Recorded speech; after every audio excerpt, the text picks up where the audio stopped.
Congressman Josh Brecheen, thank you so much for joining. Yeah, absolutely. Congressman, newly confirmed Attorney General Pam Bondi, Attorney General now, saying that sanctuary cities that don't comply with federal authorities when it comes to immigration and deportations will be defunded. I love it. Tell us what this looks like, and this might include cities like New York City, Chicago, Boston, and others. What do you anticipate will come of this?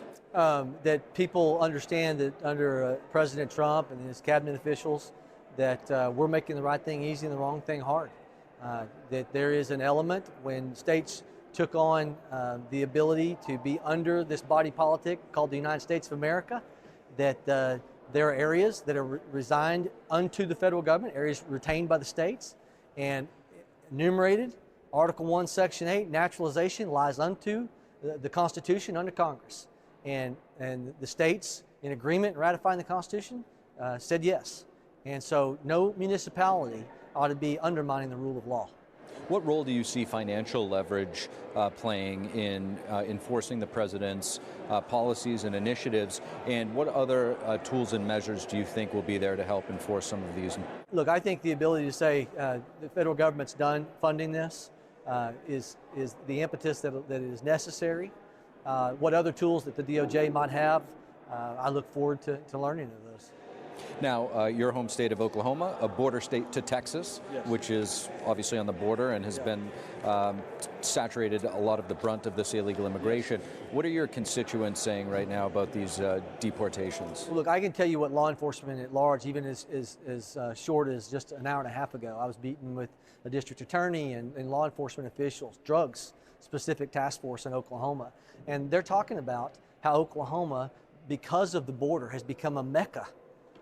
We've got a unique situation, and I would say sadly, Oklahoma brought in by ballot measure, I would use air quotes, medicinal marijuana, but it's more than medicinal, and that has attracted the cartel, and so we've got the drug trade in Oklahoma to a heightened level, and our law enforcement sees it every day, and so they told me a while ago, they said from our viewpoint, you need to hear, I'm on Homeland Security Committee, what you guys do in terms of securing that southern border, it will pay dividends in law enforcement and what we're seeing within the drugs that are being moved through Oklahoma.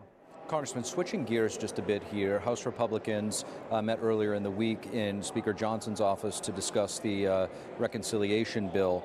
If you could, talk to us what some of the sticking points might be and how you see this playing out. I was in that meeting, I'm on the Budget Committee, and I appreciate the Speaker. He was thinking outside the box. He presented, by the time we got done, it was a conversation of ways and means and budget mostly. And one of the things that the Speaker was able to do is to start changing the timetable. And he's in conversation with the President about some time changes on the tax side and to see what that could do and how that ties into being able to make sure that our debt and deficits don't expand, that we have robust growth we all know is going to follow the extension of the TCJA. But we also know there are other elements that can hinder the President's agenda, and I brought one of those up. And that is the fact that if we don't do a massive repeal of the Inflation Reduction Act that is subsidizing wind and solar, I come from Oklahoma, it's a top 6 exporter of natural gas.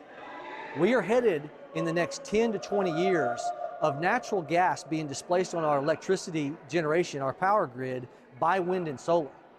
And while we're talking about the liquid gold, President Trump, and while he was talking about the green new scam, as he called it, and going after the unfairness of taking taxpayer dollars, Oklahomans, Americans at large, giving it to wind and solar, propping those industries up. So much of the wind ownership is overseas. So much of the solar beneficiaries are in China.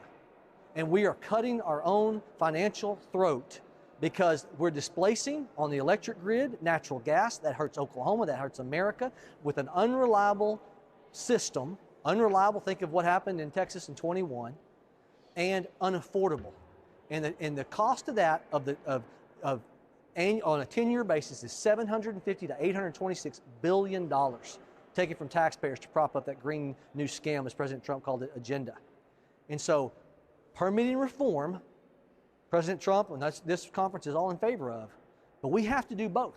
You have to take away the unfair advantage, taking taxpayer monies that are competing with oil and gas on the transmission, on the electric grid. Lastly, Senate Republicans on Wednesday announced their intention to advance key components of President Trump's agenda starting next week. What does the timetable look like for House Republicans? Quick and well studied. We've got to make sure that we're studying the issues. I'll end with this. George Washington has a great quote. He said, if the great power above, talking about God, could erect a standard of infallibility among political opinion, there's no being that would resort to it with more eagerness than myself. But as long as I remain a servant of the public, he goes on to say, as long as I've got upright intentions and close examination of the facts, I'll just rest on these while I keep the watch. So we got to make sure we have close examination time and upright intentions, and then we need to move as fast as we can with those two things in mind. Congressman Brecheen, thank you so much. Yeah, thanks, man. Appreciate it.